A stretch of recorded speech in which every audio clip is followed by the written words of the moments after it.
atas pertimbangan persetujuan DPR RI tentang pemberian abolisi terhadap saudara Tommy. Yang kedua adalah pemberian persetujuan atas dan pertimbangan atas surat presiden nomor 42/2025 tanggal 30/7/2025 tentang amnesti terhadap 1.116 orang yang telah terpidana diberikan amnesti, termasuk saudara Hasto Kristianto.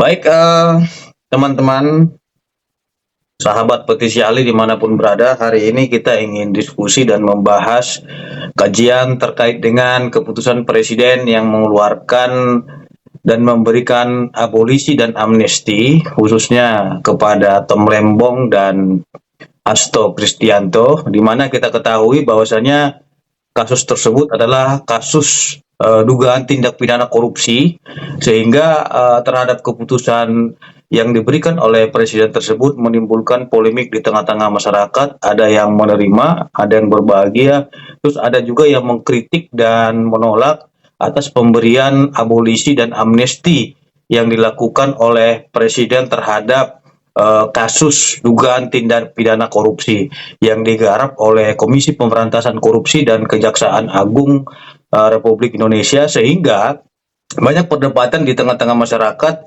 yang berspekulasi bahwasanya semangat pemberantasan korupsi ini kendor dengan adanya pengampunan terhadap terduga pelaku korupsi. Oke, teman-teman, pada hari ini kita mengundang narasumber yang memang kredibel di bidangnya. Beliau adalah pakar hukum pidana dari Universitas Indonesia, yaitu Bapak Ahyar Salmi. Selamat pagi, Pak Ahyar Salmi. Menjelang Selamat pagi. Selamat pagi, Pak Sehat Ketua. selalu, Bang ya. Alhamdulillah. Oke, kita ingin bertanya, banyak masyarakat yang mempertanyakan terkait dengan keputusan Presiden yang memberikan abolisi dan amnesti ya kepada dua orang ya, yang kita ketahui bahwasanya permasalahan tersebut adalah dugaan tindak pidana korupsi. Ini bagaimana dari segi pandangan hukum? Apakah keputusan presiden tersebut merupakan suatu kemunduran dalam semangat pemberantasan korupsi, atau memang dari segi hukum itu bisakah ya seorang pejabat negara mencampuri kasus hukum, khususnya kasus korupsi? Saya kira abolisi dan amnesti pernah juga dilakukan oleh mantan-mantan presiden sebelumnya, tapi ini kan konteksnya terkait dengan korupsi. Ini yang menjadi isu menarik untuk dibahas. Pendapat daripada Pak Ahyar Salmi seperti apa? Baik, Pak Pitra ya. Kita coba mulai dari landasannya dahulu. Ya. Landasan dari amnesti dan abolisi semuanya kita sudah tahu, orang hukum tentunya, tapi untuk biar sistematikanya pembicaraan diskusi kita, tidak ada salahnya kita ulang. Dasarnya adalah pasal 14 ayat 2, bahwa presiden itu mempunyai kewenangan untuk memberikan amnesti dan abolisi. Jadi jelas itu secara konstitusi kita diatur. Nah tentu kan tidak bisa dilaksanakan secara serta-merta hak prerogatif dari presiden tersebut, dan dia itu kan perlu diatur dalam bentuk undang-undang. Nah, undang-undang yang mengatur mengenai masalah amnesti dan abolisi saat sekarang ini adalah Undang-Undang Nomor 11 tahun 1954. Ya. Itu landasannya. Nah, kalau kita lihat tadi, apakah di sini yang saya katakan Undang-Undang 1154 ini sangat sumir sekali, Ya. sehingga sangat membuka multi penafsiran, multi tafsir, bisa beda pendapat menurut hemat saya. Oleh karena itulah saya sudah sejak dahulu menghimbau, dan ini memang sudah ada inisiatif dari Kementerian Hukum dan HAM untuk mengganti undang-undang ini, di undang-undang gerasi, amnesti, abolisi. Yang satu lagi hak yang presiden belum diatur dalam undang-undang adalah rehabilitasi. Nah, itu sudah ada rencana Kumhan pada 2020 dahulu untuk membuat undang-undang yang namanya GAR, gerasi, amnesti, abolisi dan rehabilitasi. Nah, saya 2 kali diundang di saat itu juga mengemukakan pendapat urgensi dibentuknya undang-undang ini apa, kerangka teoristinya apa, kira-kira bagaimana ke depan itu pengaturannya. Itu sudah dilakukan. Saya dengar itu sudah masuk di dalam prolegnas tahun ini, tapi belum jadi. Nah, balik kita, karena belum adanya diganti Undang-Undang 11 tahun 54. Tentu yang kita pedomani adalah Undang-Undang Nomor 11 tahun 54 itu tadi. Di dalam landasan hukum operasionalnya. Nah, ini yang saya katakan sangat sumir sekali. Dia hanya ada 5 pasal di situ. Nah, landasan turunannya itu bisa kita lihat. Ini saya pegang, coba saya bacakan. Itu adalah pasal 1-nya ya. Pasal 1 mengatakan Presiden atas kepentingan negara dapat loh memberikan amnesti dan abolisi kepada orang-orang yang telah melakukan suatu tindak pidana. Presiden memberikan amnesti dan abolisi ini setelah mendapat nasihat tertulis dari Mahkamah Agung yang menyampaikan nasihat itu atas permintaan Menteri Kehakiman. Nah, karena ini kan undang-undang yang lama, ini landasan kan UUDS, Undang-Undang Dasar Sementara Republik Indonesia kan?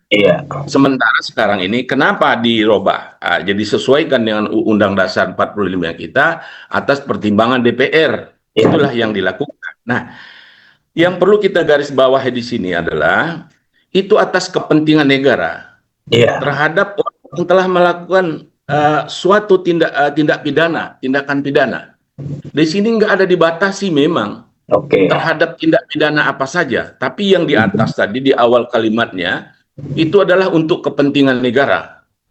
Kepentingan negara ini yang mana? Tidak ada lagi elaborasi yang lebih lanjut undang-undang ini. Sehingga menurut saya itu sangat terbuka luas sekali tuh. Bisa saja kan Presiden mengatakan apapun ini adalah untuk kepentingan negara, karena kan belum ada batasan kepentingan negara di mana. Nah, ini sangat luas menurut saya. Yang kedua adalah melakukan suatu tindakan pidana, suatu tindak pidana. Dia tidak juga mengatakan tindak pidana apa saja yang boleh diberikan amnesti dan abolisi. Itu juga tidak ada tur di situ. Turunannya tidak ada. Memang kalau kita turun lagi ke dalam pasal 2, ini dia khusus memperlakukan keistimewaan terhadap orang yang melakukan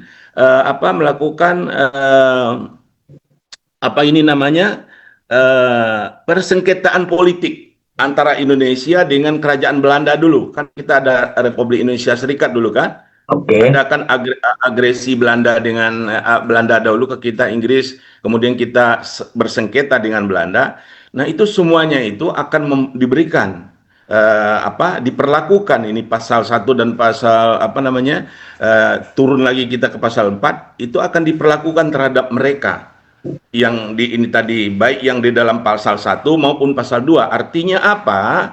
Baik terhadap orang yang telah melakukan suatu tindak pidana dan kemudian orang yang melakukan kejahatan politik, katakanlah begitu, dengan Belanda itu dia memperoleh, kalau kita perhatikan pasal 4. Ini memang tidak diatur. Inilah makanya kita atur. Saya sendiri ya, kalau memang kita itu yang karena belum diatur, ini kan sifat pendapat ya.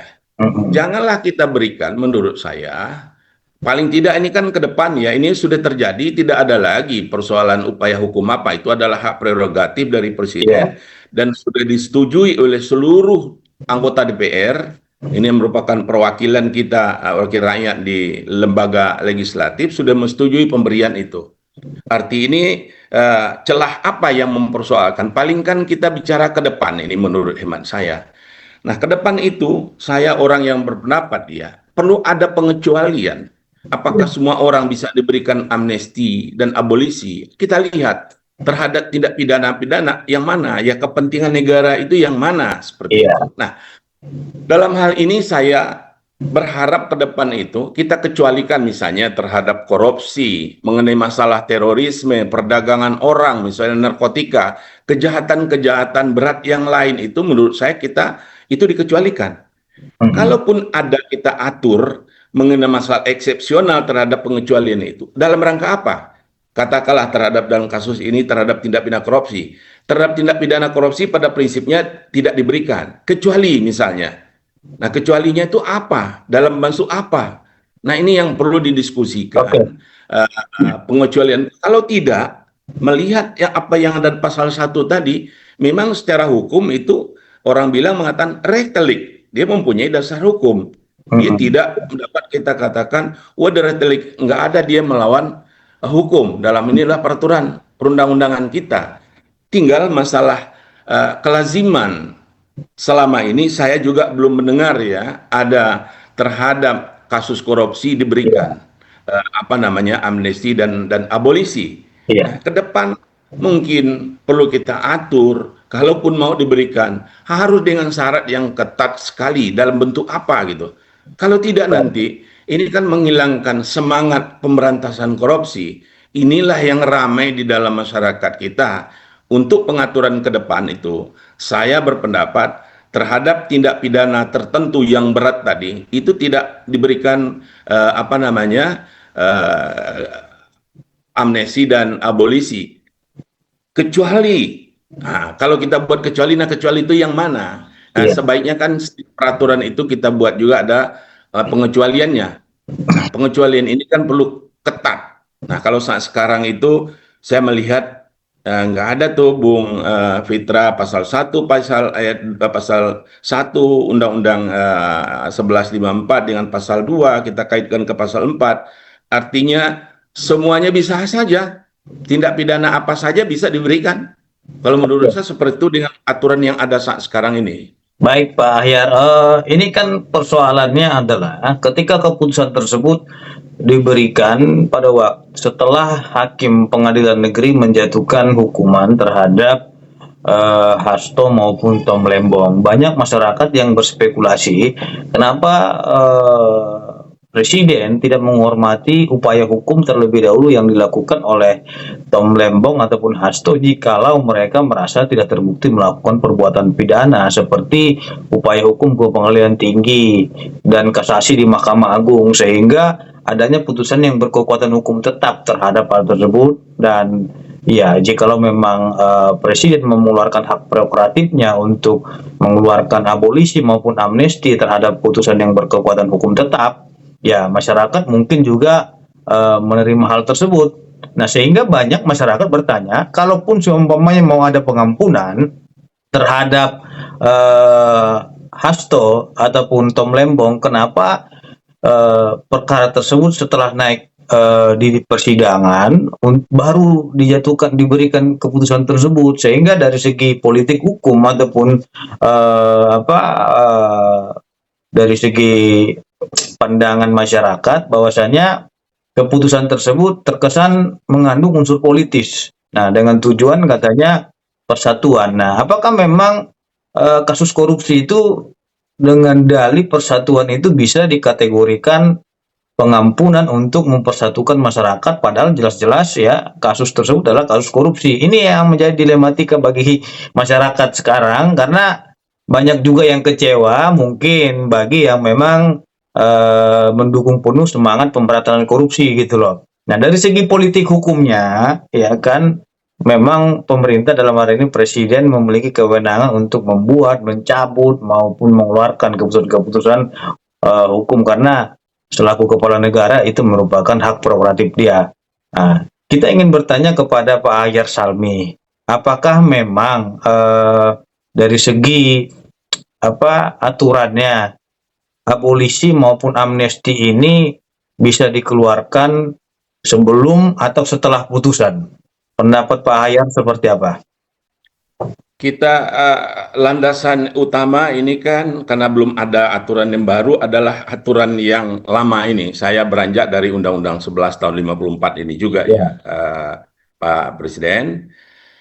Itu terhadap yang amnesti itu setelah Setelah. akibatnya juga kan, akibatnya itu adalah menghapuskan akibat hukum. Iya. Itu abolisi diatur di dalam ini, dia merupakan itu ada di dalam pasal 4. Saya coba bacakan biar mungkin nanti pemirsa nggak sempat membuka Iya. undang-undangnya. Dengan pemberian amnesti semua akibat hukum pidana terhadap orang-orang termasuk dalam pasal 1 dan pasal 2 dihapuskan.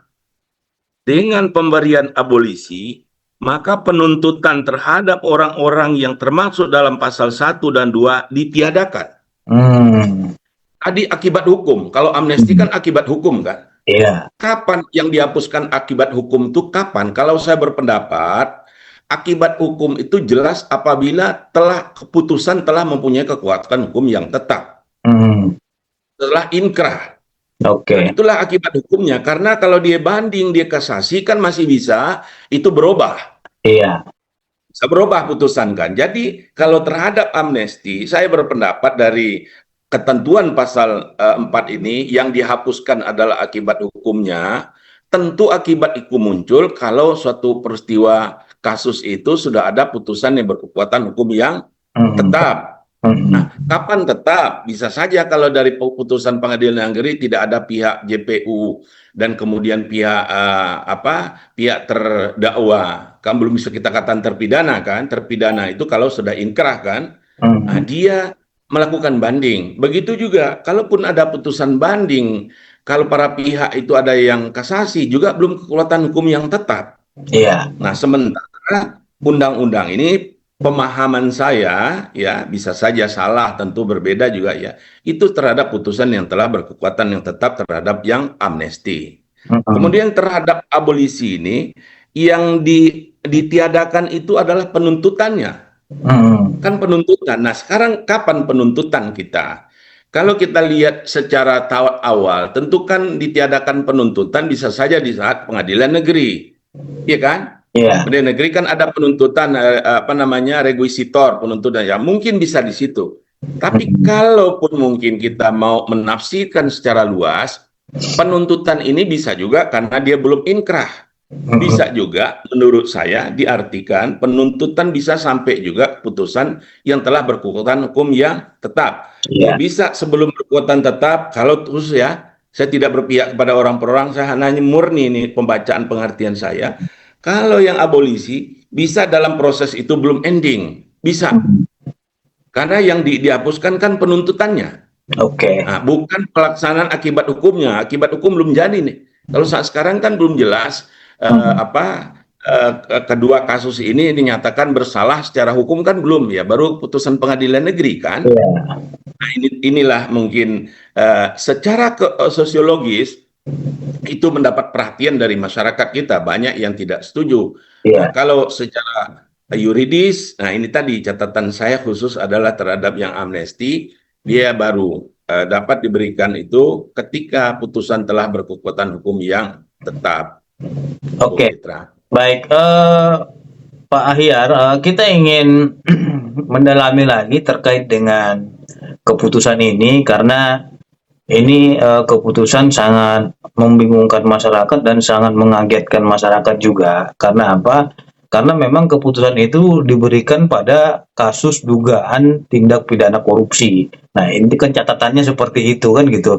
Kalau memang kasus-kasus lainnya mungkin masyarakat tidak akan sekecewa ini, banyak penolakan-penolakan, sehingga ada juga yang pasang bendera One Piece katanya gitu kan, perlawanan salah satu bentuk perlawanan dari masyarakat. Nah, karena masyarakat juga mendengar ucapan-ucapan dalam hal ini Presiden Republik Indonesia dulu sebelum menjabat presiden bahwasannya dia akan mengejar koruptor sampai ke lubang semut dan akan memberantas korupsi. Nah, jadi ini sangat bertolak belakang juga dengan semangat pemberantasan korupsi menurut masyarakat apabila memang pelaku dugaan ya tindak pidana korupsi ini diberikan pengampunan sehingga tidak berkesesuaian dengan kenyataan yang ada. Nah, apakah memang dengan dasar untuk mempersatukan Indonesia ya sehingga diberikan abolisi dan amnesti sehingga ini kan lebih mengedepankan kepada politik bukan kepada kepastian hukum dan penegakan hukum yang berkeadilan. Nah, menurut Pak Hayar Salmi, apakah memang hukum itu di atas, di bawah politik, ataukah politik yang di atas hukum dari segi silsilah historisnya seperti apa dan dari segi riwayat pembentukan hukum dan dari segi politik seperti apa? Ya, kalau kita kembali lagi kepada Undang-Undang Dasar 45, kan Ya, negara kita adalah negara hukum kan, Rechtsstaat, iya, bukan Mahstat. iya, Dalam Undang-Undang Dasar 45 yang asli, artinya kita adalah negara hukum, hukum adalah di atas kekuasaan. oke, Nah, kalau politik ini kan katakanlah serupa tapi tidak sama dengan kekuasaan, bisa kita artikan kan kekuasaan itu sama dengan politik, kira-kira begitulah, Bung Pitra ya. Kan tidak. Cita-cita founding father menurut saya adalah hukum itu di atas segala-galanya. Mhm. Karena kita jelas dahulu dikatakan Indonesia ini adalah negara kita itu adalah Rechtsstaat, Iya, negara hukum, bukan Mahstat, bukan negara politik. Artinya apa? Yang harus jadi panglima, yang utama, yang di atas segala-galanya adalah hukum, bukan politik. Kan Mhm. itu yang dicita-citakan. Cuma pertanyaan kita, apakah cita-cita itu sudah terwujud atau tidak? Nah, Iya, balik ke dalam kasus yang kayak begini, kalau mengenai masalah amnesti dan abolisi, memang itu kental dengan politiknya. iya, Di dalam perubahan undang-undang kita yang keempat ya, undang-undang dasar kita keempat, pertama kayaknya tuh dirubah itu tentang ketentuan amnesti dan abolisi, gerasi itu di dalam itu minta pertimbangan dari DPR.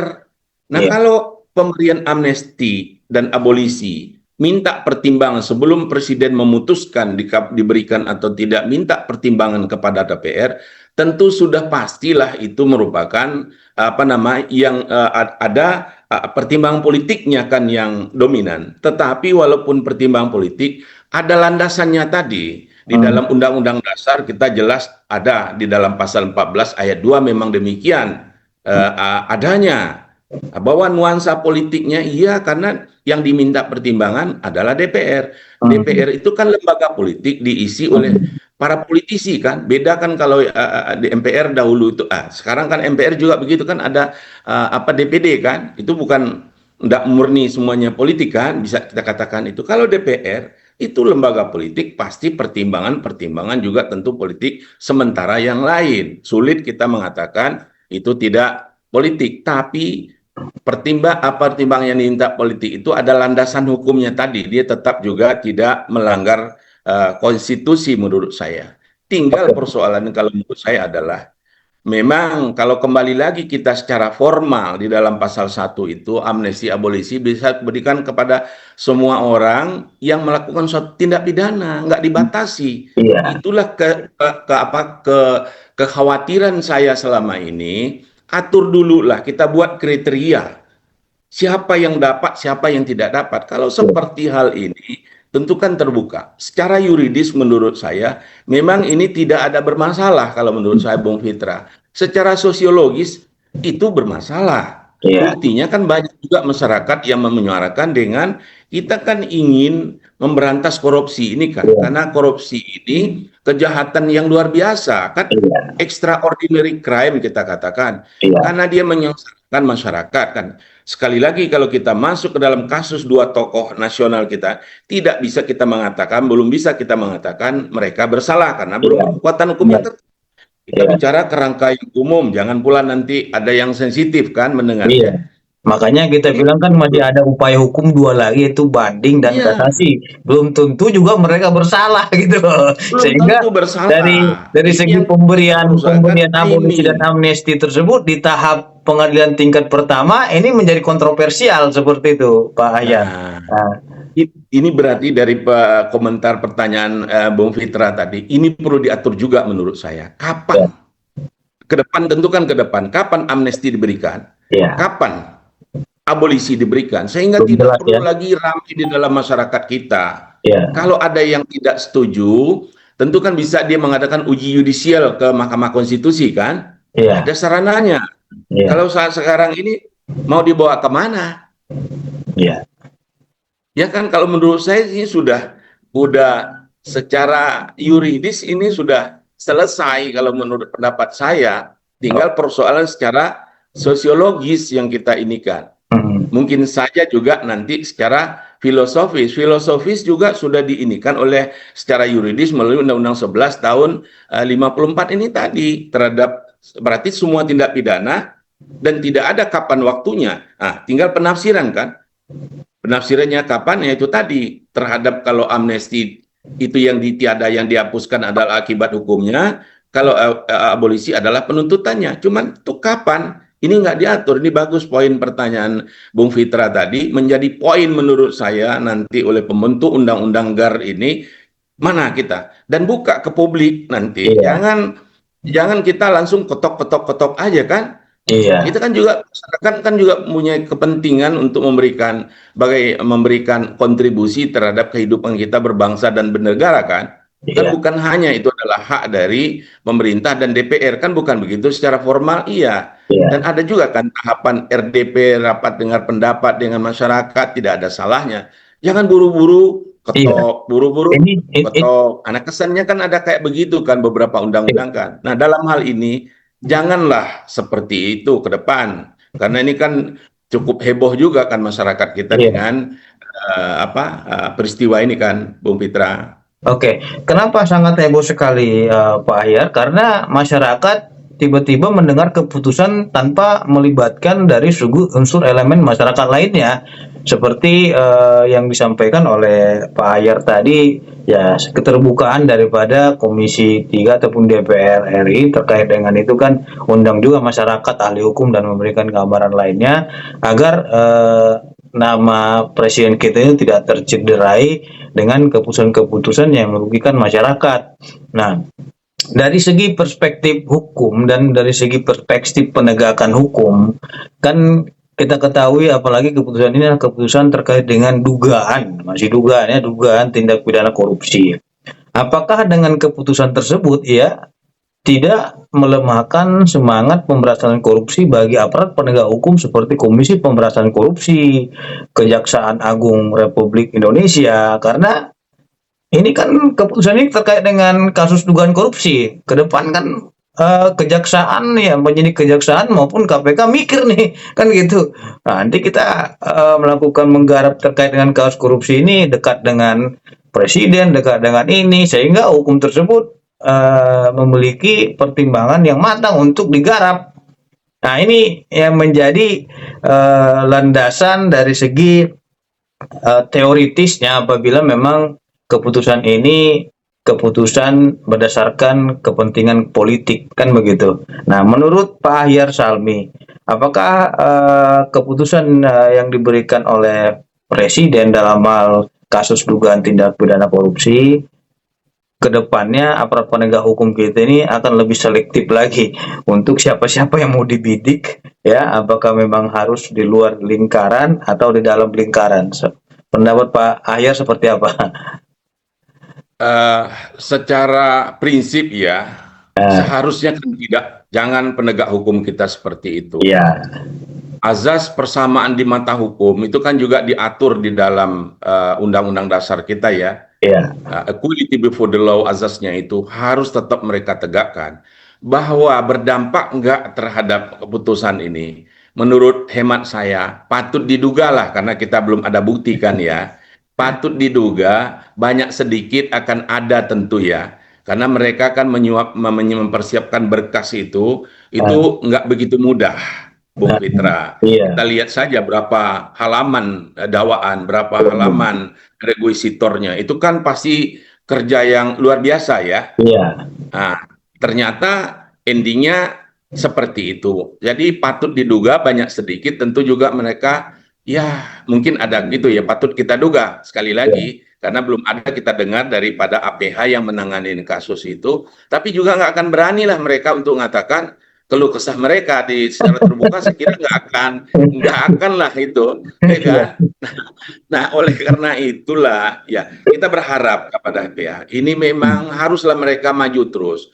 Karena korupsi ini itu yang rakyat masyarakat kita masih banyak, Bung Fitra. Iya, Pertanyaan akan makan saya nanti. iya, Masih banyak yang orang bunuh diri karena nggak mampu untuk memenuhi kebutuhan hidupnya. iya, Sementara mereka yang korupsi ini kebanyakannya pertanyaannya makan di mana kita nanti. iya, Jangan-jangan makan siapa kita nanti pertanyaannya. iya, Nah, oleh karena itu kan ini jahat betul kan ya. iya, Nah, oleh karena karena itulah saya ketika dirubahnya Undang-Undang 3 tahun 71 iya, menyuarakan itu, banyak juga yang lain terhadap tindak pidana korupsi itu diberikan pidana mati. Kalau iya. tidak saya katakan dia merupakan macan ompong. Oh iya, Pak Ayar Salmi pernah mengusulkan itu juga ya, sebagai Ya, saya pembicara dan untuk pelaku koruptor itu sehukum mati gitu. hukum mati. Saya dari awal sebelum itu ada beberapa diskusi ya di Iya, UI diadakan, di luar juga di Suara itu beberapa bisa dicek itu di beberapa koran yang dahulu. Saya bilang kalau terhadap tindak pidana korupsi nggak ada hukuman mati sama dengan macan ompong. Kalau iya, macan ompong kelihatannya aja, tapi orang nggak takut. Nah itu yang terjadi kan saat sekarang kan. Berapa banyak hukumannya, Bung Fitra? Rata-rata kata ICW terhadap korupsi itu kan hanya 3 tahun. iya. 3 tahun dia nanti dapat remisi lagi, Bung. Hmm, Remisi ini awalnya itu diatur di dalam berdasarkan Undang-Undang 12 tahun 95 kan tentang lembaga pemasyarakatan, ada turunnya PP 99 2011 kah atau ya sekitar itulah ya PP-nya. Itu hmm. terhadap korupsi, narkotika, kemudian terorisme, entah apa kegiatan kejahatan lain ya, untuk mereka memperoleh remisi itu ada syarat-syarat tertentu. Oke, Ada lebih spesifik lagi dari syarat yang umum, ada syarat tambahan. Nah, terhadap korupsi, dia baru dapat remisi kalau dia menjadi justice kolaborator atau dia mengembalikan uang pengganti. Kalau dia telah mengembalikan uang pengganti, kalau dia jatuhkan pidana tambahan berupa uang pengganti. Kalau enggak, dia nggak dapat.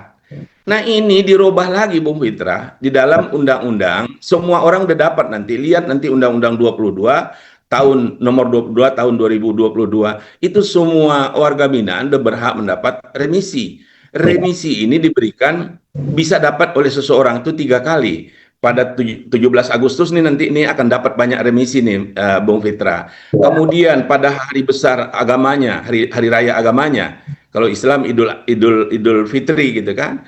Kalau ini mungkin Natalan dan yang lain-lain agamanya. Kemudian ada juga kalau mereka mempunyai remisi khusus.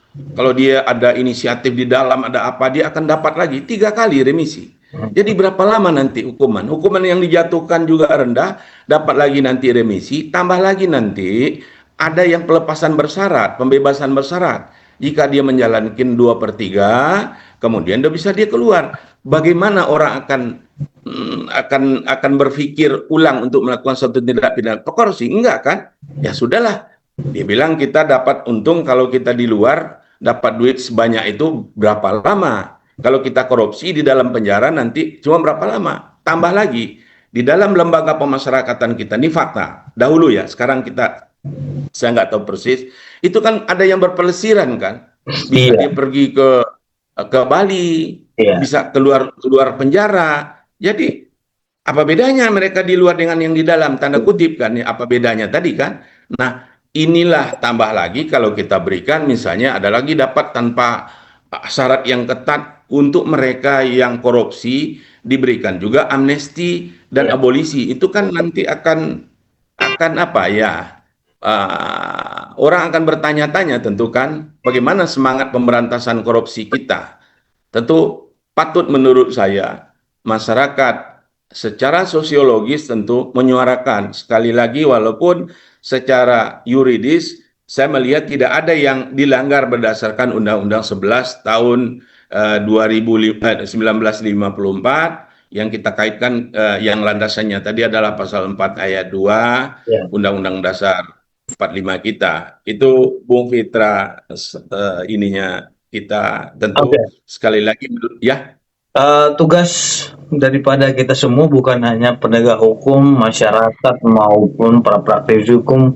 Kita yang namanya korupsi itu memang harus kita lawan karena itu memang penyakit bangsa ini sehingga bangsa kita tidak maju-maju. Tidak seperti halnya seperti negara Cina, Korea dan lain-lainnya. Itu tidak ada ampun bagi pelaku korupsi maupun keluarga-keluarganya karena dapat sanksi bahkan hukuman mati terhadap mereka. Nah, ini kan merupakan penyakit ya bangsa ini, Pak Ahyar. Dan penyakit bangsa ini sangat lama tidak selesai-selesai terkait dengan korupsi ini. Bahkan kita ketahui bahkan kemarin ada 371 triliun katanya gitu.